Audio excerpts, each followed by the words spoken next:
Guys, বাড়িতে গেছিলাম আর স্বাস্থ্য ভাইয়ের বোরে বলছিলাম একটু বানানি বানায় খাওয়াইতে। আর এই যে ও সালটা কুটতেছিল, কুটে কুটে রাখতেছিল আর কি।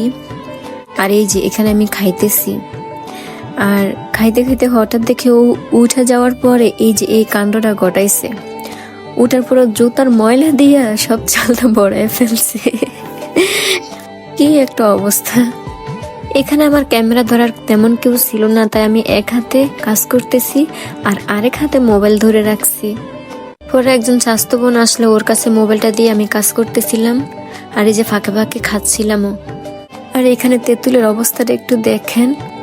ওরা নাকি কাঁচা তেঁতুল সিদ্ধ করে ফ্রিজে রাখছিল, মানে তেঁতুলের অবস্থা পুরাই বাজে আর একটুও টক ছিল না। যাই হোক, কি আর করার, যা আছে তাই দিয়ে এখন ভর্তা বানানো যাক। আর তেমন একটা জাল দিতে পারি নাই, যেহেতু আমাদের এখানে একজন রুগীও খাবে, মানে চাচাতো ভাইয়ের মুখ আর কি গা হয়ে গেছে, ও তো আর জাল খাইতে পারবো না, তাই হালকা জাল দিছি। তবে আমাদের বাড়িতে আগে আনন্দ ছিল, মানে এরকম দুপুরবেলা হইলে সবাই মিলে চালতা বানাইতো, বিশেষ করে ছেলেরা আর কি চালতা বানাইতো ভরে করে, আর পুরা বাড়িতে হেঁটে হেঁটে খাইতো।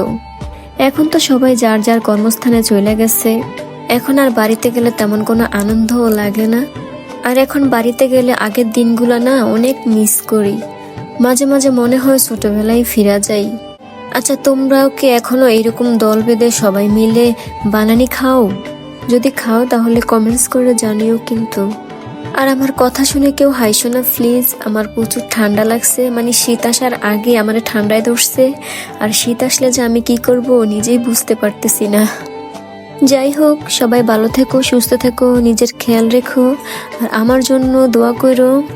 তোমাদের জন্য রইলো অনেক অনেক দোয়া। সবাইকে আল্লাহ হাফেজ।